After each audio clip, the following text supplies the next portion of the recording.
Welcome back to the All Things NBA from A to Z podcast presented by ballislife.com. I'm Kris Pursiainen. That's Zak Noble. That's Albert Nguyen. We are here today to talk about the 2025 NBA playoffs. Round one has commenced. We got a couple series in which two games have been played. Those are the ones we're going to focus on, or just like not the ones that are playing today, Tuesday, pretty much is the way to put it. Um, we don't want this pod to be outdated when it comes out Wednesday morning, so we are going to avoid the three series playing tonight. We're going to start, I think we have to start with the biggest upset of yesterday, Yeah. Knicks-Pistons at Madison Square Garden. The Pistons tie up the series. It's 1-1. Knicks-Pistons going to Detroit. Al, I want to start with you because you texted me yesterday saying you thought the Pistons were the team to back from a betting perspective because that's what you do. Why was that your read going into the game? Like, why did you think the Pistons had a good shot last night?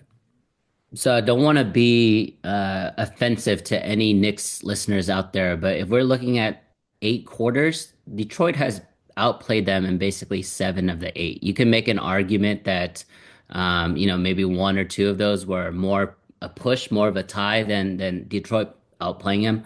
But let's not forget, like the Knicks are supposed to win these games, and they had trouble in game one. I think the Cade Cunningham factor is like even more apparent than the three of us thought coming in. We were really high on Cade coming into the season. We were all high on the Detroit Pistons coming into the season. But we saw now in two of his first playoff games, the kid is a monster. And it's not the monster where like he's gonna dunk on you or he's gonna cross you up and do a nice little reverse layup. He's not gonna have a monster blocking you. It's the steady smooth operator that really The is motorcade. yeah, it's The super motorcade. impressive for me. And he's going up against some of the best perimeter defenders this game has to offer, And right? not Let's be not to do honest. too much, not to do like way too much here, but I have to put it out there. I think to be fair, he had a sweet crossover leading into a dunk at the Garden. Like he has had crossovers, he has had dunks, he has had reverse lays. Like he's been very good. Um, he was very good in game two. In game one, I think you saw Anunoby's physicality wear down on him, and that was a big part. The reason the Knicks went on a 21-0 run wasn't because they scored 21 points and the Pistons agreed to stop scoring, to be fair. Like they also played really good defense, but the Pistons also messed up a lot. And then Pistons Yeah. fans, I feel like that was the thing I saw the most from the Pistons side was like the Pistons lost themselves this game. It wasn't like the Knicks had a great game at the in the fourth quarter, but we're going to take the heat for that. Yeah, and let's be honest, look at the percentages and then Zach will go over to you, but it's not like Detroit is out shooting New York, right? They only made 6 threes the entire game too. They are just getting really clutch stops outside of that 20-0 run, 21-0 run that Chris mentioned in game one. And again, they have this guy with Cade, just like New York has with Jalen, that they know that he can just get a bucket or draw a foul at the end of the game. And right now, I like Detroit's coaching staff just a little bit more than Tibbs right now. Zach, what are your thoughts? Well, hold on. Forget Zach for 8 seconds. Tibbs ran circles around Bickerstaff in the Cleveland series, right? So what makes you feel is there something you think that's changed about Bickerstaff? Or do you think this roster for the Knicks is a bad fit for Thibodeau and it's hampering both I the think that's a roster and scapegoat. Thibodeau? No, I think that's a scapegoat answer. I think Tibbs has a really good roster in front of him. I know it's not as deep as, the Knicks have had in the last couple years, but it's still Jalen Brunson. It's still Karl Anthony Towns. You still have Mikal and OG and Josh Hart, Mitchell. It's a really good team. I don't want Knicks fans to underrate how disappointing their team has been through the first 2 games. I fully expect this team, this roster, this talent to be able to win the next 3 if they're really who we think they are. If Cat is going to have more than 10 points in a game, like those are things that needs to happen when you're a star in this league. And I'm not going to give Tibbs the out here because of a roster construction that doesn't fit with him. I think he needs to be able to adjust to a team that Detroit, they're, in my opinion, this is the perception I have with Detroit. They're playing with house money. Nothing to lose. They're just going in there, playing free, and they're beating New York, who cannot handle the pressure right now. The only thing I'm going to push back on is I thought the Knicks played pretty good in game one. It was a pretty well put together team game. I thought the ball movement was way better. I mean, they had 26 assists versus 15, and that number just speaks for itself. Like it looked like they were in rhythm and they were in flow. I do agree with the coaching assessments from last year and this year, but I just think they're two inconsistent coaches that don't have a ton of tricks. I mean, I don't think they're very dynamic coaches. Well, Thibodeau benched Mikal Bridges down the stretch in game one. That was a trick. But That then was a good move. but That then was a in good game move. two, Thibodeau made some questionable or at least debatable or however you want to phrase it, rotational moves that frankly were kind of in the opposite direction, both with regard to innovation or creativity and effectiveness. So I think game one for Detroit, I mean, if you're gonna take the stance that Detroit's a pretty good team and they have a good chance in this series, I mean, you can say the vets came to play. They were ready for a playoff series and understood the task at hand. Where Cade, I mean, it was first playoff game jitters and had to feel it out a little bit. So he kind of gets that pass. And of course, I'm giving the all the young Pistons a pass in their first playoff series. So every win is just a bonus, a cherry on top of their good season, like Albert said. But I really think Cade just looked way more comfortable, and the team overall outmanned the Knicks. They played tougher, they played more physical, and they're used to playing ugly, just scrappy basketball. The Pistons are. That's their game. I mean, it's never going to look pretty, except when you get Malik Beasley, Tobias in the right spots, and Tim Hardaway Jr. and the flurries coming, and then Cade picks his spots, but. Um, he had to force a lot in game one, and he just didn't understand the physicality of it. Where the team seemed ready in game two, where the Knicks, I mean, they looked so different to me in game two.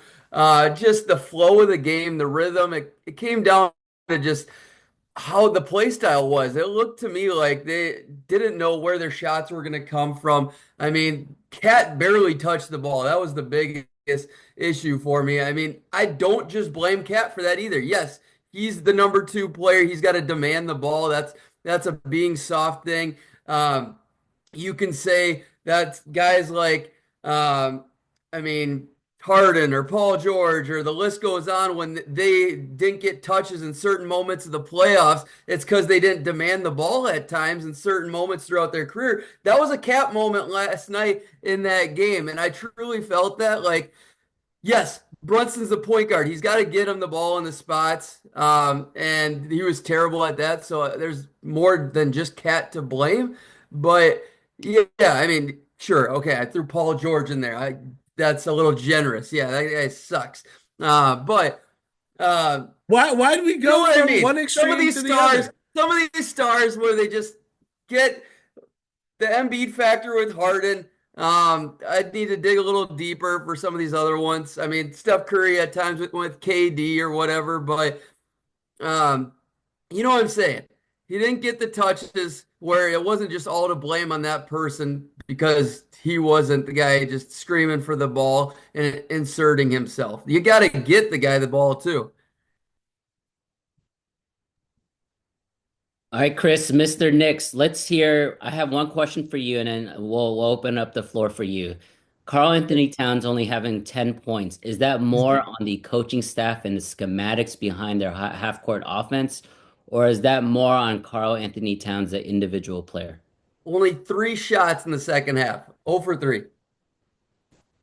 Yeah, and Mikal Bridges was 0 for 4 in the fourth quarter. So neither of those second half performances were very good. I will say Bridges was probably the only reason the Knicks weren't losing by 25 at the half.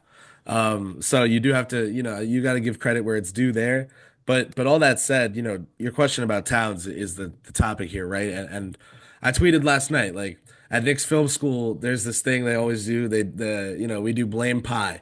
Everyone, we talk about who gets a slice, and it's like you don't really know exactly in every situation. In some, it's clear. In every situation, you don't know exactly who gets what size slice, but it's just important to figure out who needs a slice. And I think you're right to say it's Cat and it's the coaching staff. I also think there's Brunson in there, right? Like if you are the captain of the team and the position you happen to play is point guard, there probably has to be more of a focus on getting your best offensive weapon involved. And I understand that to everyone who watches the Knicks, they think the Knicks' best offensive weapon is Jalen Brunson. I think they're right to think so. But you have to get the number two involved. You have to get the number three involved. You have to get, so you want to be running an offense in which the number five guy can get involved because he's running the floor in transition, right? Like you want to be running an offense where everyone can score out of the flow of the game. It means you're out scheming the other team. You're exploiting their defense. So for me, like Karl Anthony Towns, there are a lot of plays where if he just stayed outside the 3 point line, he'd be open for three. Um, and then there are a lot of plays where he does do that and he doesn't get the ball. So when he doesn't get the ball, it's the fault of a McBride or a Brunson or Hart or whoever has whichever ball handler is supposed to make the read to him and doesn't see it. There are a lot of times where the Knicks, to counter Brunson's height, have Towns run in behind him instead of staying behind the perimeter. And that way, like he can relocate to a corner or something. But then again, like it's tough to say exactly who deserves more blame. I think it's just important to note like there are plays where it's clearly on Towns. There are plays where it's clearly not on Towns. And there's enough of both to where I don't really care which one gets fixed first because I think from the Knicks perspective, they should want to fix both. And if they can even just fix one, that's an improvement from where they are right now. I like that. And I know this is a lot of Knicks centric analysis right now, which makes sense because they are the favored team and heading into this postseason. And Chris and I did a playoff preview. They were the most favored team, right? Out of the four series that we talked about, I think they were minus 400. With that said, let's give credit to the Detroit Pistons, right? If you look at Tim Hardaway and Malik Beasley, I think they were like 1 for 14 from three in game two. They still won. Give Dennis Schroeder his flowers. That was a really big three at the end. He played some really tough defense against Jalen Brunson, where we know fourth quarter he owns it, and he's owned it now the last two, three, four postseason. So give credit to Detroit. They took home court back. Now it's up to New York. We do know New York is the more talented team. They're the more seasoned team, and they're built for longer playoff series than a young Detroit team. So if New York can get a split in Detroit, then all three of us, I'm sure, heading back to New York 2-2, we expect them to take care of the series, right? Anybody expect Detroit to go up 3-1? No, No. Yeah. no. Um, Speaking of games where they're close a little at the half or Knicks Pistons game one close at the half, and then a team just kind of runs away with it. We saw a little bit of that between Golden State and Houston, right? That game was very close to start, and then it kind of felt like Golden State just took over. It was a really good performance, and Jimmy Butler was good, and Steph like it was a good game from the Warriors. Zach, what'd you see in Dubs Rockets? And do you think there's a team that's clearly got this series in the bag, or do you think it's still way too early, just one game? Oh, I think it's over already. I think the Warriors. I had the Warriors before the series, to be honest. I thought the Warriors were still a tier one contender. I mean, since the Jimmy Butler trade, they're number one in so many categories. It's been amazing, and Moses Moody's gotten even better. I just think the Rockets are relying on Fred VanVleet way too much. He was absolutely ass. He should have been benched. I mean, yes, he's probably going to hit some big shots coming up here, and um, they're going to ride him till the series is over. There's no way they'll bench him just because the leadership and these one of few ball handlers they got. But him and Jalen Green just were absolutely terrible. And the fact that they were only within 10, like that's impressive. Um, they can keep going to Şengün. I think they can run a lot through him. Thompson, I think, is going to get better throughout the series. but I don't see Jalen Green having a good first playoff series. I I think think that's kind of the thing, right? Like with Van Vliet and Green, for the volume they currently get on this Houston team, it doesn't seem like it their defense doesn't seem good enough somehow to compensate for that. Like I'm I'm not worried about sure their defense. no, I'm going to no tell you one that. should be. No one should be, So, but is Van Vliet and Green having the offensive volume that they do gonna negate the quality of their defense? Because that's what ended up happening down the stretch in game one. How do you counter that? Like, is it just run everything through Alpi and close with Tari? You know what I mean? Like, how is Dylan Brooks your number one shot maker down the stretch? Is that the best option? you still Well, have to play a little faster than they did, I'll tell you yeah. that. For an old head like me, though, guys, I am enjoying the first round so much because Oh, we're it's ugly. seeing defense, we're seeing low scoring. I know this was 95-85, I think was final score. Usually, I still think Houston has, Correct. but I would say the difference in the regular season and the postseason is it was rare for Houston to have both those guys be really, really cold, right? Van Fleet and Jalen Green. As long as one of them is hitting the three, they're gonna put up 90 to 100 plus points. I think, I'm looking at the box score now. Fred VanVleet 2 for 13 on three. Um, Green 0 for 4 on three. Like, I don't know if they're going to go 2 for 17 again in game two. If they do, then obviously it's over. They have home court. They're going to lose the first two games in Houston. Yes, it's over. But I do think because of their defense, their physicality, I know Jimmy Butler has made Golden State a completely different team, but I still think Houston's like I mentioned, I think Houston has a shot. They have to win game two. It's a must win for them pretty much. I don't Because know from a going back to betting Golden State perspective, is yeah, from tough. the spread. I don't know which I haven't looked into that, but from a just money line, just win the game perspective, it's a must win for game two. They can't go back to or they can't go to San Francisco down 0-2. We all know that. I Yeah. will say, I don't think Pods and Steph are going to make some of the threes that they made, even though it's Steph and Steph, yes. Well, But I was gonna say it's Stephen Curry. I think he's going to have a game where he only makes two threes, and that puts Houston right in the game right there. And Pod's two out of his three he hit were just out of this world too, and the timeliness of them were awesome. But the rebounding factor, I don't know if Golden State will ever, like tighten that up. That's a huge advantage Houston has. It was 52 to 36, and offensively 22 to 6. They just got to finish. They missed a lot of easy shots around the rim. We knew Houston was going to control the possession battle, right? Right. And when they play that double big lineup with Adams, like you know they're going to rebound the hell out of the ball. But Zach, like you said, 22 to 6 on the offensive glass, that is how the Knicks beat Cleveland 2 years ago. 2 years ago. That said, they had that level of control on the boards and they lost by 10. So you Yeah, want I mean you when you shoot sub 6 of 40%, 29 from yeah, three, Houston. you shoot 20% from three and then sub 40 overall on the field. Like you're not going to win any postseason game, not in three. They had Five. 19 assists, 16 turnovers. Yeah, that's tough. But I would say that's probably the worst they could play offensively, in my opinion. They miss a ton of wide open threes.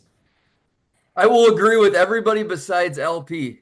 Like he played damn good He was good. He was very offensively. good. 11 of And 18, but He always does well against he had Draymond. five turnovers and one assist, which I think contributes to the 19 to 16 assist to or yeah, assist to turnover ratio.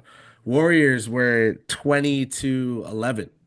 Um, who do you guys AP, put I in know for we only Fred have a couple VanVleet though? minutes left, but I want to touch on vintage Kawhi. I want oh to my get to God. that Real game. quick though, Oh my yeah, last no, hold on. We always we do this where we try to transition and then someone's got to. We're like, this is should just be a bit at this point. Like we should never be able to transition without dipping back into the without Zach. the double transition. Zach wants to know who you put in for Fred VanVleet.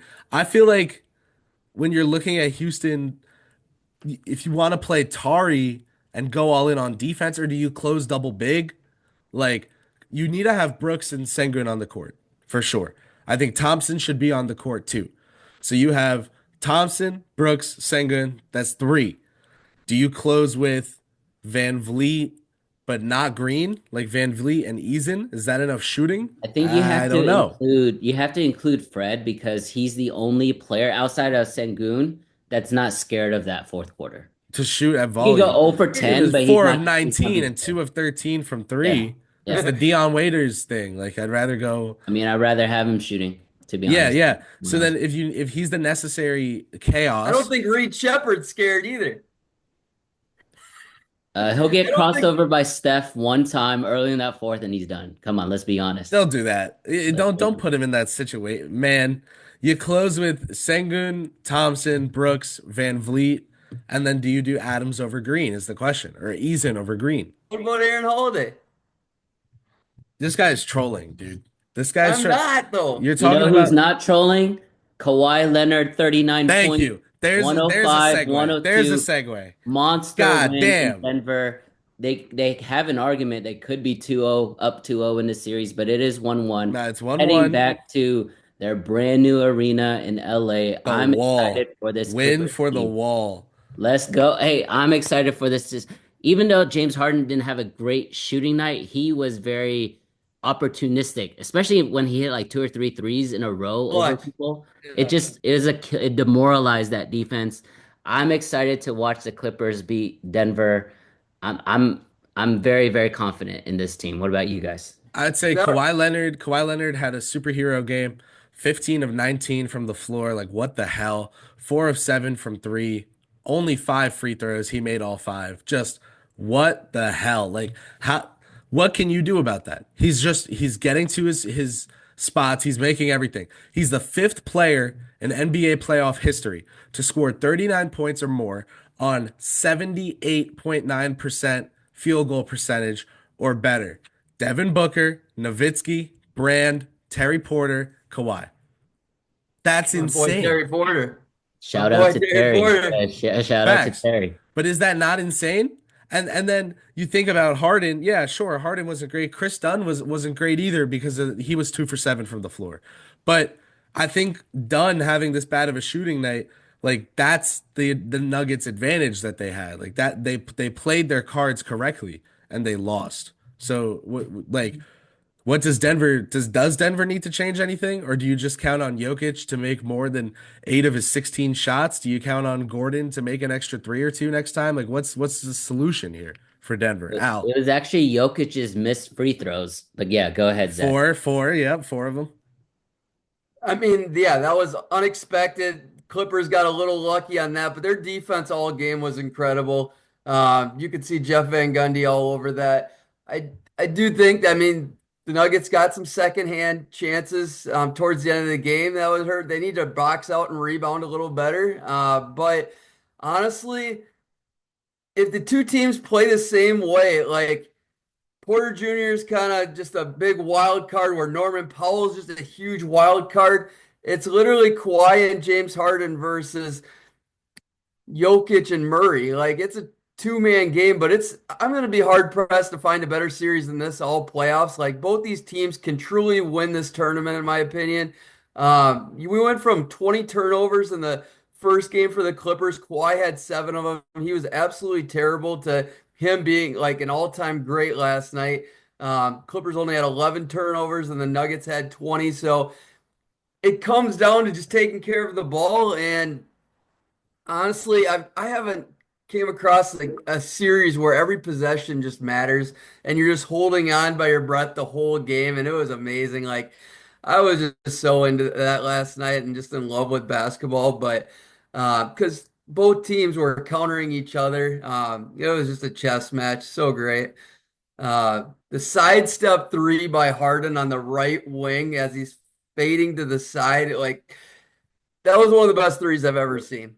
I mean, it was just You to love see a Jimbo, man. player to see a player go leaning to the side with being double teamed like that was incredible. Ben Simmons' outlet pass up to Chris Dunn was That was tight. so much That was zip tough. on that ball. It was insane.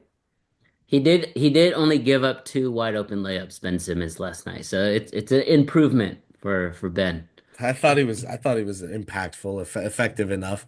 Al, listen, Play him more. we gotta wrap up, but I feel like Al, uh, I want to know his picks for Clippers and Nuggets.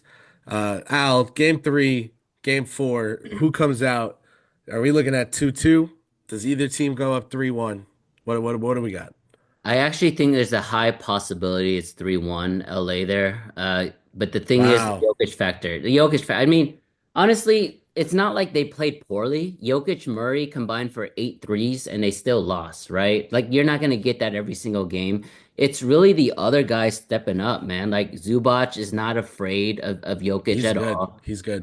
Yeah, like Norm Powell, even though he played horribly, like he's gonna get one or two clutch opportunities Yeah, at he was the end. clutch. So like I like this Clippers team, and I think that the one guy that you mentioned, Zach, that is like the secret killer is JVG, is Jeff Van Gundy, is his defense, his swarming defense, and it's I think it's allowing Jamal Murray and Jokic to do their thing, but they're shutting everybody out. I wrote about him and because I talked about Ivica Zubac. I talked about him with Ivica Zubac and wrote about that in the article I did for Clutch Points. Like Van Gundy only does their defense. Al, next underdog to win. One word answer. Who do we got? Next underdog. I think Pistons. I think Pistons gonna Pistons split. Yeah, I think they're win gonna one in split New they York. Yeah. win one Yeah. in Detroit. All right. Al, you gotta head out. Zach, I will ask you the same question before we get out of here. Al, we'll see you, my man. Zach, next underdog that you think takes a game. Ooh, I don't like picking the Pistons again. I think there's a good chance, but I mean, is it saying an underdog if the Bucks are They're an slightly? underdog today. I think the Bucks have the best chance just because Giannis, and I still question the Pacers, even though gun to my head, I would take the Pacers and the points, but just because they looked much better. But I think the Bucks have a better chance at winning the Dame is game than back. the Pistons. No, Dame's back tonight or next game? Yes, tonight. Really? Oh wow, Yeah. that changes a lot. All right. I would say the Pacers still win tonight with Dame back. But I think Dame will have a good game. But we'll see. We said we wouldn't talk about these games, and here we are. Right. Zach, final question for you. The final question, and it's one I asked Al. Clippers Nuggets, man. You weren't on for the playoff preview, so I wanted to give you time here to talk about this series. What have you seen so far that stood out to you? Is it just Harden? You know, because you did your Harden rant already. Is it just Harden that stood out, or I he? mean, Kawhi looks like the best. He could be the best player in the world after last game. It's just he's got to do that more. Like he was literally terrible game one, so it's kind of night and day. I mean, defensively, you could argue is decent, but he took a lot of bad shots game one, forced, and he had a ton of turnovers. Man, he was 7 turnovers game one. He was just sloppy, and That was bad. so. Yeah, I mean, it comes down to, I mean, I expect we're going to get way more of good Kawhi than bad. That's what he's one of the best playoff performers of all I was gonna time. say he's one of the best Uh, players ever. This guy, we've got to have like real talks about this guy being. oh, he's the Um, biggest what if of all time. I but truly believe is it. he top 25 of all time? Yes, he is. Right? Yeah. I agree. I agree. But I will say, with this series, it's going to come down to the guys that aren't the top two well, that I mentioned there. So is Norman Powell going to do enough? I mean, Zubac. His defense is fearless on Jokic. I mean, I think it's the best defense I've ever seen on Jokic. He Even though he Jokic is is just an nailing some awesome threes, and player. He is yeah, he is the most improved player this season. He is just an awesome player. yeah, and but he's absolutely fearless, and his defense, like he's making it so hard on this guy. It's so fun to watch, and it just all lines up. I mean, your article was great on it, but just the whole Clippers season in a nutshell of how the defense is revolved around Zubac. But yes, Bogdan looked really scared last night. That Chris Dunn looked like he was pooping his pants every time he was going to take a three. Well, Like the thing is, like, he had that to stuff take a lot of matters. them. He had to. Where Russell's so confident right now, Westbrook's so confident. Westbrook was getting them Where up. yeah, and the Westbrook Nuggets was were putting let them up. Yeah, yeah, yeah. And the Clippers, I mean, you got to close out a little better. Yes, I mean they're helping Jokic and to leave Russ wide open. I'm sure it's the game plan, but you still got to close out a little better, contest. Just scare him a little bit because he's still, when he's hot, and he's a good player. And anybody that shoots above 30%, and he can go 35 at times, should just get free reign at three. I mean, if he starts missing a couple, yeah, let him fire him up. But um, it's going to come down to those other guys, Christian Braun, Michael Porter Jr. The three I think are going to be rock solid from both teams. Murray, Jokic, and Aaron Gordon. I think he's going to be just fine. Yeah, his back issues people are talking about, but I think he's showed enough defensively, and his athleticism still there to get some big putbacks where the Clippers aren't boxing out, and it's mattering. Games have both been incredibly close, so those last box outs matter, and Yes. second chance points. Where the Nuggets last night had two like 7 point deficits that they erased in the fourth quarter very easily, and it's because of second chance points and being able to just pick up a easy rebound. And yeah, they don't make too many mistakes, the Nuggets, Nuggets and had 50 they're efficient. rebounds. Clippers had 32, man. 50 to 32 on the glass. The Clippers winning that game is magical, man. Magical. Because the Nuggets went on an 8-0 run in 2 minutes. The last minute of the third quarter and less with 41 seconds left in the third quarter, okay? From then to 18 seconds into the fourth quarter. So what's that? Less than a minute? That's 59 seconds. Nuggets 8-0 run in that time. And they win the rebound battle by 18 and they still lose the game by 3. Kawhi Leonard was otherworldly. He is one of the best players alive. He is a top 20 player of all time, probably by the end of this playoff run, especially if he knocks Jokic off here in the first round. But that said, can you rely on him to that degree where he needs to go 15 of 19? Like, they've got to run the offense in a way where either Harden can get shots that he likes better or he's got to start knocking them down because Harden is someone who can really, if he gets going and can get Kawhi going with him, Zubac will eat as a result. I think That'll one thing that's I how they want to could run away mention with the series.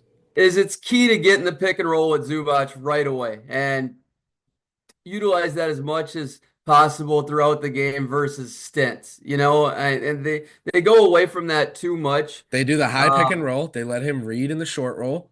They either pass to a cutting Chris Dunn or find someone open for three. He told me he thinks he's one of the best in the league, period, at finding people out of the short roll, making the right read, doing something good for the offense. And I would agree with him. I think that's a fair assessment oh yeah. by him. But the thing is, when he does it, it works. And they go to him in the post a lot. Is the post going to work against Jokic consistently enough? Maybe it's an innings eater of an offensive option in the first half, but down the stretch, I think you've got to just put the Nuggets in a blender because they're playing hard, but I do think you can tire them out. The problem is, will that render the Clippers with not enough energy to make a deep run? That remains to be seen. But you got to go all out to win every game. It's the playoffs, man. Yeah. And you got to find a hot hand between Bogey, Norman Powell, because defensively, that's going to always be a gap, or even Derek Jones Jr., putting him in. Amir Coffey, even just because he's better on defense, but getting a rotation going with whoever's hot out of those guys. Everybody else, they got their roles, but defend Jamal Murray till the death and keep letting Zubac do what he's got to do. But it's going to be a wild series. I think this could be the best series of the entire playoffs. So we got to enjoy each day. That's a hot take, man. I'm not. I can't. I don't know that. I agree with you in theory, but if we It's just get because I love all the but players if we playing on get it. Clippers Lakers, if we get Clippers Lakers, that's got You to ain't be getting it, it because right? the Wolves are winning, buddy. The Wolves Oh, are winning. oh, all We right. might lose the next four. We might We'll lose the we'll next. see what happens tonight. We'll talk about it soon on All Things NBA from A to Z, presented by ballislife.com. We will catch you guys next time. If you enjoyed this episode, if you didn't, uh, give it a thumbs up. If you really hated it, give it a thumbs up so that you can see more of our bad takes. And if you liked it, give it a thumbs up. Leave a 5-star rating if you're listening on audio only. If you're listening on Spotify, did you know you can watch video now? Or if you're not listening on Spotify because you like to watch on YouTube, you can watch on Spotify now. Apple, as soon as they add the feature, will be there as well. Thanks for tuning in. We'll see you guys next time. Peace.